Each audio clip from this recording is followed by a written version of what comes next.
Yeah, someone who never grew up.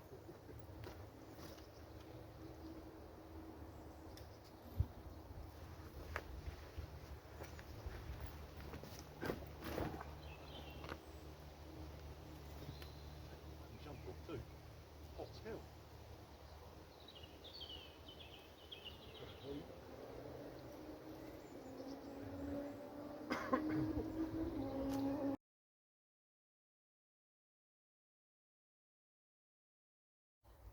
Well, welcome to another camp. A different location, more private woodland, and no, I haven't got permission. We have to be a little bit sneaky on this one, so we can't really set up until much later, and there's no chance of anyone around.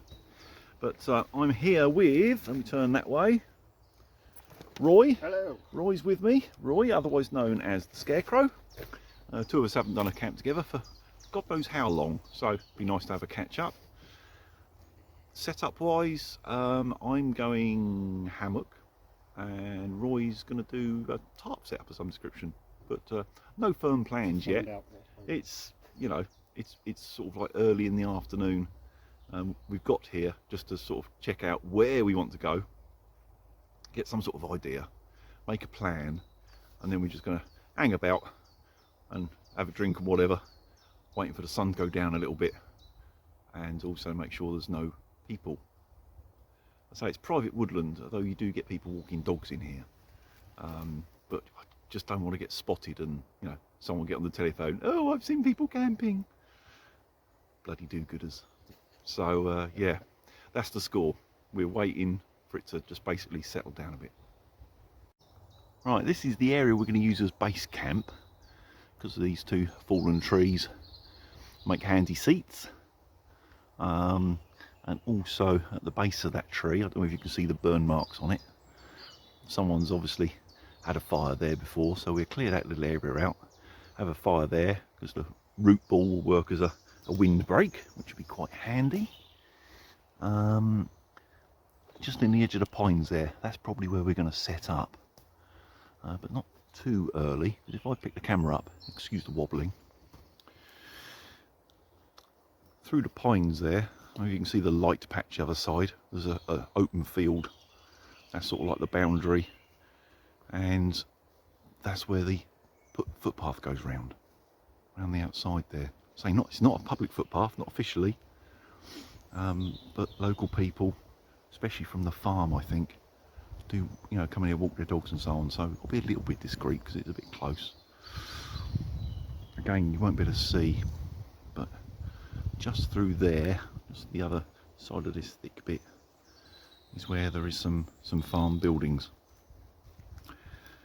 So yeah, we have to keep a bit of a low profile until a bit later. But it's a bit of a weird location, this bit, because I'll get out the sun. All that direction, for quite a long way, is just thick pines. Right on the border, where I'm standing here, and then that side it's all traditional deciduous woodland. That's been coppiced and then left, so it's really dense. There's not many sort of clear patches in there. It is doable. I've camped in there, but not for many years. But I've never camped over this side in the pines, so that is going to be the area for today. Right, this is what I'm using today. I've got the Solinac. Anyone that doesn't know Solinac, they're the hunting division of Decathlon. So Solinac hammock, the matching Solinac tarp, and I'm going with the Snugpack jungle bag. I checked the weather and I think we're only getting down to about 10 overnight, something like that. So the jungle bag should be fine. They recommend comfort about 7, so that should be fine. I have also got my self-inflating pad, which will be going inside the hammock as a bit of an insulation layer, because I'm not running an under blanket. And anyone that's used the hammock knows it can be a bit chilly on the old bum, even on nice weather. You only need a little breeze and it soon gets cold on your back. So having the pad inside just adds that bit of insulation. Right, that's my chosen spot. I think that'll work there nicely. Let's stick the tarp over it perhaps. Oh no, I'll stick my pad in next. Just in case someone's not familiar with these, there's like a big pocket on either end of this hammock. So if you're doing the whole sleep mat thing, stick the ends in, stops it moving about. Simple, and it works. Don't know why more hammock companies don't do that really. It's there if you need it. Can't cost much to do it.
As you can see, I've done a bit of an offset shelter.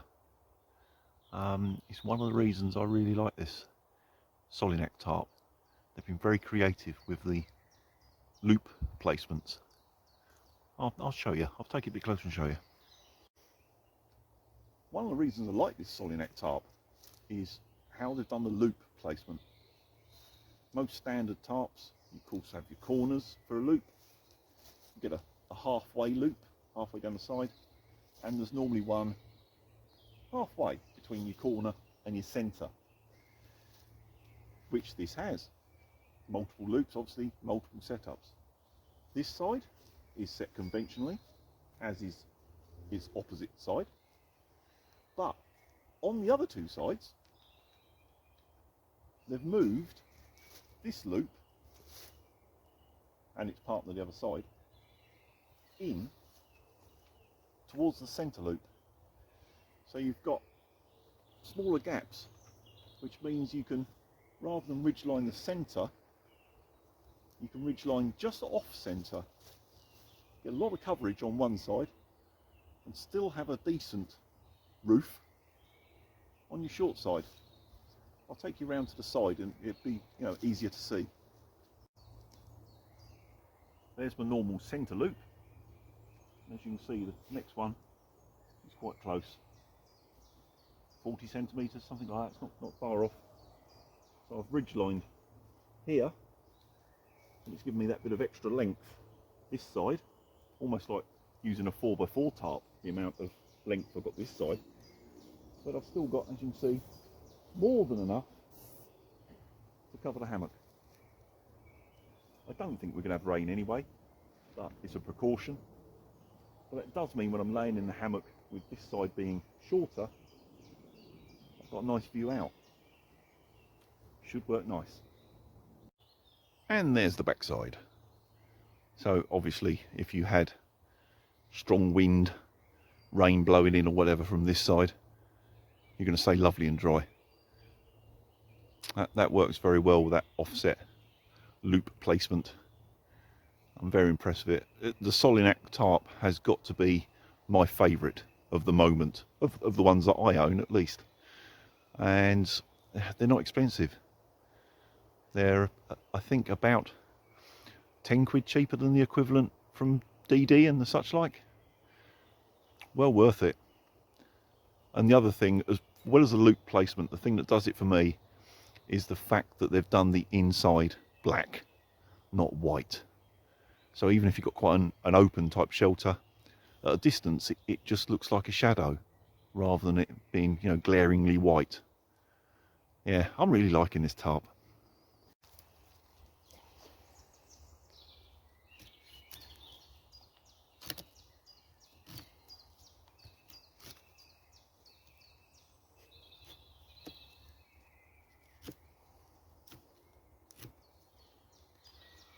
That'll do for what I want to achieve.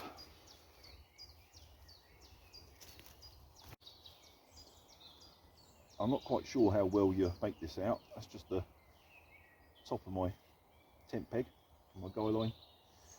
But this is basically here, the path from where we're going to have the fire and be in the evening to where we're set up for sleeping.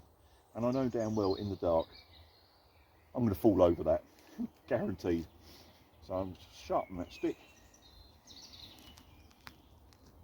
I'll stick him in the ground. So I've just got a bit of a marker post to avoid in the dark, so I don't crash my shelter last thing at night. Right, excuse the wobbly free hand, but I was just checking this out. This is the view from my hammock. So yeah, having the shorter side, this side I've got I can't even say it, uninterrupted view across the woodland there. And you can't really see from this angle, but there's a root of a fallen tree here. That's basically where we're going to be in the evening. We have the fire, small fire just behind that root ball there. So I have this view, and Roy is just setting up a shelter there because he's ground dwelling tonight. He's made an Adirondack shelter of types, but sort of like customised it to what he wants. Also, that DD camouflage will work quite well in here. That's the light underside. The proper side is obviously the other side, and it's facing out that way because that's where the footpath is, just at the edge of the tree line there. I'll go over there in a minute and I'll have a look back to see how hidden or how exposed we are, but at the moment, yeah, I'm quite happy for this to be my view for the morning. Not bad at all. Right, the final piece of my setup, Moon Pillow by Outwell. I've had this forever. Never done a review or nothing on it, but it's a really handy little thing. Just pull him out of there. Reason why it's called a moon pillow, you see, it's like half moon sort of shape. It's not very thick or anything like that, but I do find in a hammock, and I think it's because of the shape of it, I almost don't need a pillow, but I just want something, if that makes sense, like half a pillow almost. And I find this just right in there, and because of its like half moon shape, you stuff it in the hood of your sleeping bag, and it stays put because it's, you know, hood shaped. Lovely cheap little thing. I've been using it years, and I get on really well with it. So yeah, stick that inside the Stunk Pack Jungle. Job's done. Right, I've just come down to the footpath to take a look to see how sort of covered up we are. I have Roy's walking down. The camp's directly behind. I mean, with the naked eye I can see mine, but obviously mine's quite a high setup because I'm covering the hammock. His, I can hardly bloody see it from here, I really can't. From the footpath, certainly as soon as we start to lose the light. I mean, we've got the sun shining sort of directly in there at the moment. Doesn't help. If I zoom you a bit, it'll lose a bit of definition, but just so you can see. Yeah, now you can see it better. Get my finger in shot. Where's my finger? There. That's mine. And Roy's there. Zoom it back out. See, you just about make it out. But certainly, once the light starts dropping a bit and the sun's moved around, no problem there.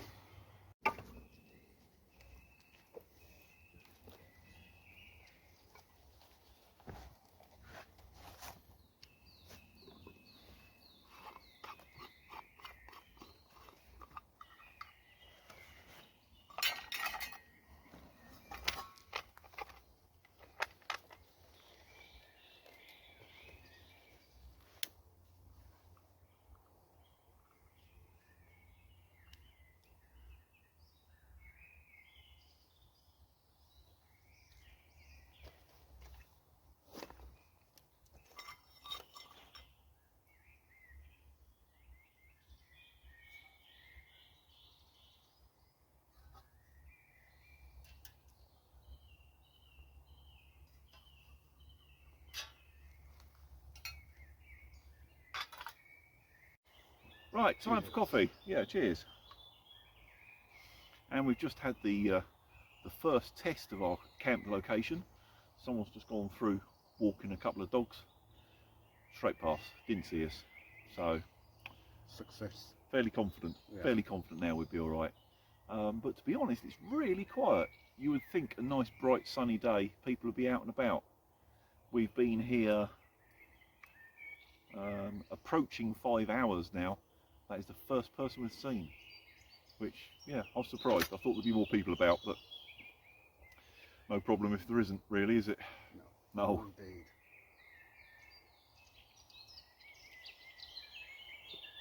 We've cut some wood.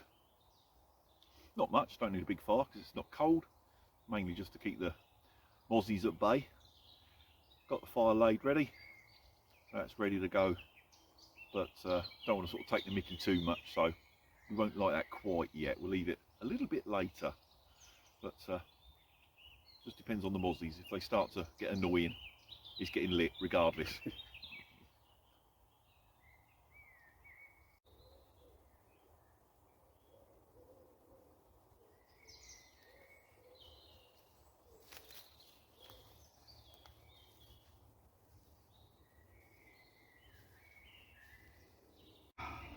Right, there's a few bugs about and I've had enough of them.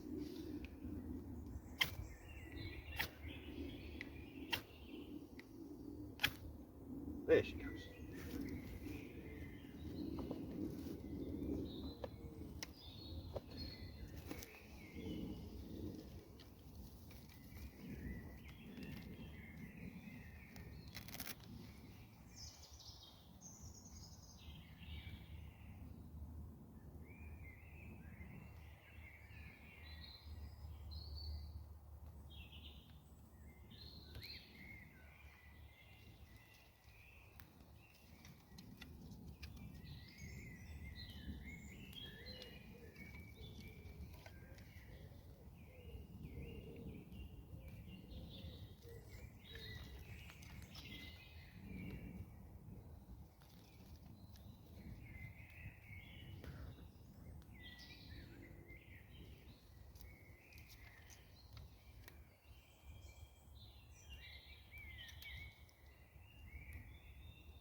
Well, my tummy started rumbling.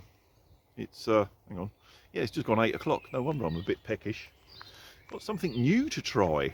Something that was a gift, which is always very, very nice. Extreme Adventure Foods. This is the Mexican chili con carne. And it's one of those dehydrated meals. So it's very, very light. The only thing that puts me off having these generally, should I say, especially if I was going any distance or length of time, is of course you have to use up some of your water supply to rehydrate. But got plenty of water with me. It's only an overnight, won't be an issue. So yeah, I'm quite looking forward to trying this. Apparently they're very nice. It's not very heavy, as I say, it's 159 grams. So you hardly know you're carrying it. 800 calories though. So, well, that should fill me up, shouldn't it? Time to put the kettle on then. Got the Trangia going there under the TBS kit. Hardly any sign of flame, just a tiny little bit licking out there now and again. No smoke or smell. Oh, quite simply, I was a little bit short of meths, so I watered it down. So that's burning with 25% water, and it's burning really clean, hardly any sort of vicious flame or soot. Seems to be burning slightly slower, but hey, that's no big deal. Yeah, 25% water, burning fine. Right, Roy's got his dinner on. He's got some belly pork strips cut up with some Mexican seasoning. That looks very nice. It looks very filling as well. It does, yeah. I think that'll probably feed both of us. That's gonna fill him up. Very nice though. That's it's gonna make the camp smell nice. That one is too. Now the sun's dropping down behind them trees. A bit more shadow in here. You look how nicely that tarp, that DD tarp of Roy's is blending in. Very good. Mine's a bit higher and it's still catching a little bit of the light, so it's showing up the white patches, but it's fine from a distance. But no, it's getting a bit darker in here because it's obviously quite dense being a pine plantation. If I turn you to the left, look down through there, and it's, you know, it's still bright over where the fire is, where it's more open. It does get quite dark in these plantations quite quickly. But yeah, the first time I've camped in this actual location, and so far I'm liking it. It's always put me off a little bit because the you know, a lot of people about, but it actually hasn't been too bad. I've always camped before, years ago, over the back, sort of, I don't know, half a mile in the direction you're looking now, through all that lot. No, I should have done this sooner. Turn you around that way. A little bit of smoke coming up from the fire behind that tree stump, but nothing obvious. So the path's a good 150 metres away, so we're absolutely fine. And also we've got this greenery here, which is up to about waist high, and I checked earlier on, and you know, as long as you're sitting down at camp, you're completely obscured, they can't see you. So yeah, I think this is going to work out well. Nice evening. But I'll wash that potato out and boil. I'm getting hungry now. Now Roy and I have just been sitting here having a chat while dinner's cooking basically, and we was talking about, you know, camping stuff and previous camps and things. And I was just telling him, and I thought I'd tell you because it's, you know, it's pre-YouTube, and certainly pre my YouTube anyway. I don't know when YouTube started, but back in 1997 I did a camp around Scotland, and I went with the most basic kit you could think of, because me and my missus were broke at the time, really flat broke. And we went, I think it was to Halfords, and bought this cheap dome sort of pop-up tent, which was about, I think, 25, 29 quid or something. And they were doing a deal at the time where they was throwing in €2 hike sleeping bags and 2 folding chairs, and that's what we took. And we bought a cheap inflatable double mattress which filled the tent, and one of them Coleman petrol powered stoves, and that's all we had. And on the first night we drove from the south coast here, we drove up to Peak District, did a night there. From there we moved up and did a night in the Lake District. The third night we'd made it to Gretna Green on the border. We did a night there, and then over the next few days we worked our way up the west coast, around the top, John O'Groats and all that, and back down the east coast. Crossed back over the border and did, I think it was York, a night in York, and then come a long way sort of further south, and we stopped at a proper campsite just north of Watford somewhere, I think it was, just north of London anyway, and that was our like final night before we pushed for home back down on the coast here. And in 10 days we did just over 2,000 miles in a beat up old car. A lot of you probably won't even remember them, but Yugo, really cheap crappy thing from Yugoslavia. It was almost like a poor man's Lada, and we bought it for £150, and we bought it on the Thursday, I think it was, and we left on the Saturday, knowing nothing about this car. Bloody thing never missed a beat. We had it for about 2 years. But yeah, a real cheap budget holiday because we were broke. But one of the best camping trips I've done. Thoroughly enjoyed that one.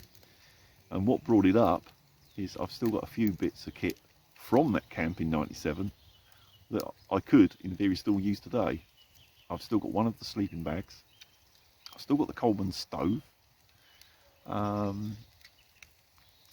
think I've actually still got one of the folding chairs as well. But yeah, it just shows you, cheap kit doesn't always let you down. It can last, but it's just not as good. Don't expect as much.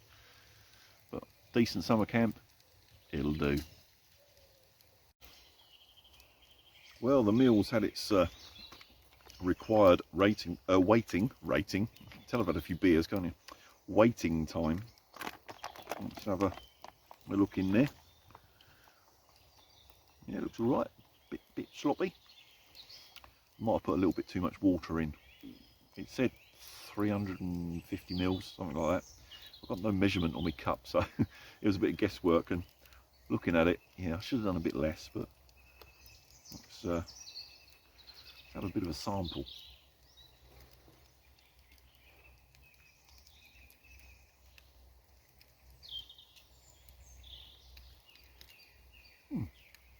That's all right, actually. The kidney beans have softened up, so that's a good sign. Yeah, a bit of spice to it. Not silly hot, but nice. That's all right. Right, you don't want to watch me eat, so I'll get this down my neck. Come back to you later. Ooh. Yeah, it's all right. Yeah. Looks nice.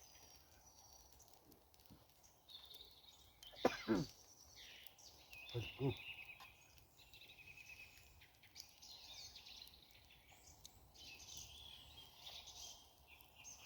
You know, nice, dry, calm weather.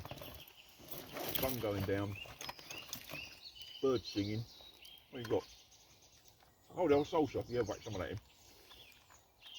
Bit of grub cooked outside. Can't beat it, can you, really? No. No.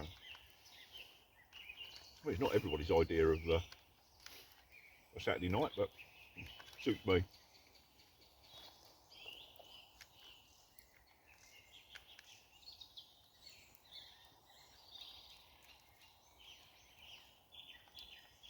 That's just posh having salsa with it, bloody hell.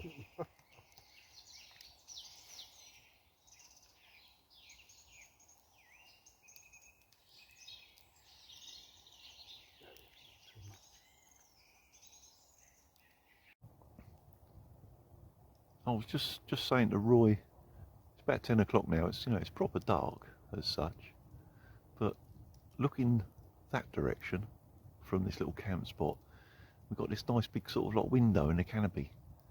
And I was just saying, this would be an epic spot to have a camp on a night when it's full moon.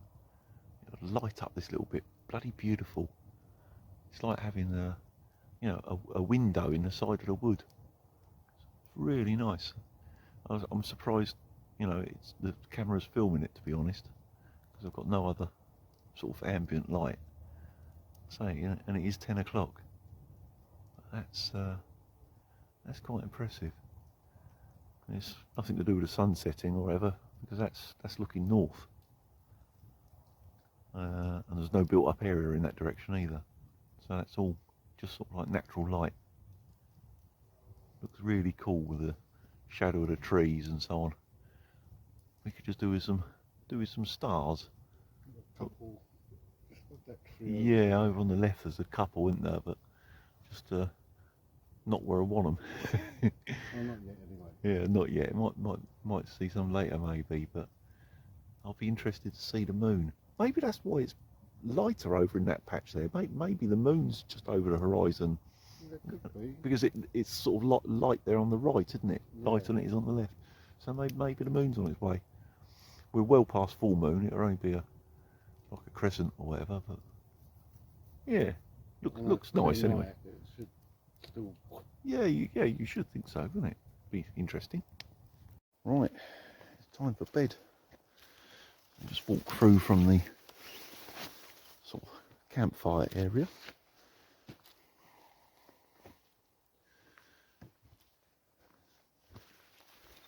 Over to where we're set up.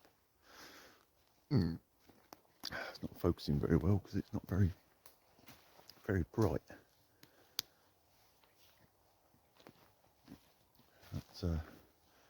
There's Roy setting up over there. Hi. Getting himself organised. And I'm over this side. Not actually that far from the town, because I just noticed from this angle. Where did I see it? Saw some light somewhere.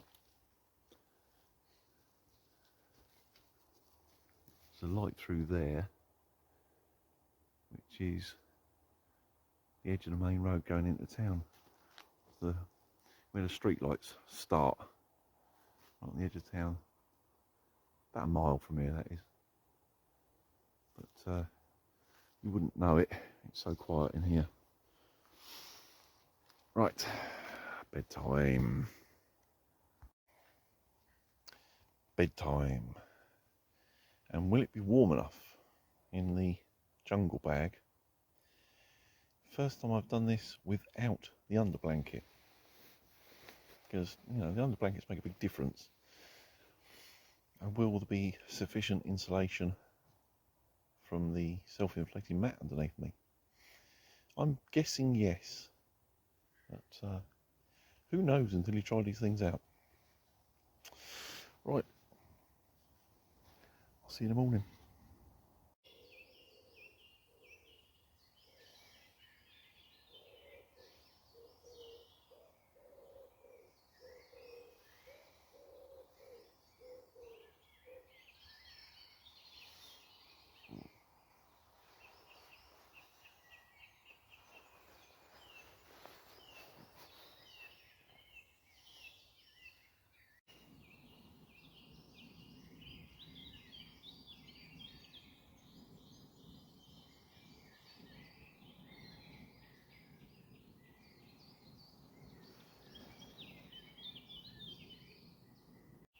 Morning. Can't be too loud, Roy's still asleep. But have a nice kip. It's just after 7. Bit chilly this morning. But bit fresh. Beautiful morning.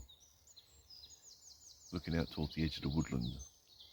So, you can see the sun on the open fields. It's really bright. It's going to be a lovely day. I think Roy's still asleep. He's having a good kip. So I've just got got out the hammock and crept over here quietly. I've just put the kettle on. It's coffee time.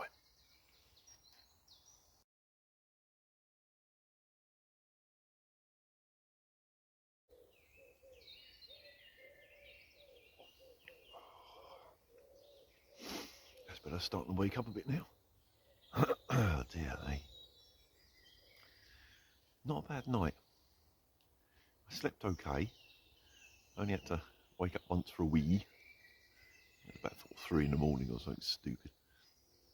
I was just warm enough. Could have done with being a little bit warmer, really. I think I was on the limit of that jungle bag. So I was okay. But yeah, could have done a little bit more. The sleep mat for insulation underneath worked okay. When I was on my back, it was, you know, it was warm, it was fine. But what I did find is I'm somebody that tends to sleep on my side. And when I was on my side, because the sleep mat's not very wide, my sort of upper part of my body, my hips were on the mat, that was lovely. But my knees were just off of it and against the fabric of the hammock. So my knees felt a bit chilly. But apart from that, I was fine. But I must remember that now. Now I've tried that out. If I'm going with a jungle bag in the hammock, really it needs the under blanket. Unless it's really hot, of course. But a good night, nonetheless. We went to bed, I think it was about 11. I say, apart from waking up at 3 for a wee, because I'd drunk quite a bit of beer. I think I woke up, it was about 6:30. Just laid there, listened to the birds for a while. Lovely morning, listening to them. Probably still hear them now. Yeah, and then got up about 7. Roy's still asleep. He's obviously having a really nice kip. Be interesting to see, you know, what sort of night he had, because he's in the process. He's thinking about getting a new sleep mat. And I said to him, "Have you tried the UL80? Because for its price, I think it's, you know, probably one of the most comfortable ones you can have. Not necessarily the most reliable, but certainly one of the most comfortable." So I brought mine along for him to use last night. See how he gets on with it. And the fact that he's still asleep, what, 8 hours or so later, he must be comfortable. We'll find out when he gets up. But for now, it's just me, the birds, and my coffee. Catch you later.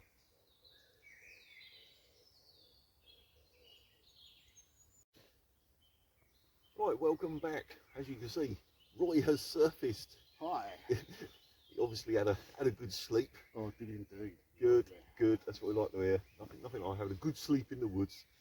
So yeah, he's got his coffee on now. I've done mine. But yeah, very pleasant. Apparently the deer were about last night. I was sort of vaguely aware of noise, but you know, not really woke up. But Roy said he could hear them moving, you know, just behind where I was set up. See the silhouettes. Yeah, you see the shadows moving. We did have a look yesterday around that area, and there's quite a bit of deer poo just behind where I'm set up. So it's obviously one of their little trails for this area, and they were having a mooch about last night because some nasty bastard had set his hammock up right on their footpath. But yeah, so they're about. I knew there was deer in here. I've seen them during the day, but yeah, I was sort of aware of it last night, but didn't sort of properly wake up. But yeah, it's nice. Nice, there's a bit of wildlife in here. Oh, we saw some rabbits yesterday too, didn't we? Yeah, a few rabbits kicking about, which I don't see too often. Rabbits in the woodland, and they're normally sort of on the edges of the fields. But yeah, there's rabbits in here as well, and I've seen evidence of badgers over the far side where I've camped before, but not this side. But yeah, our drinks and that and get ourselves organised and clear up the little campsite here and do a bit of packing, I suppose.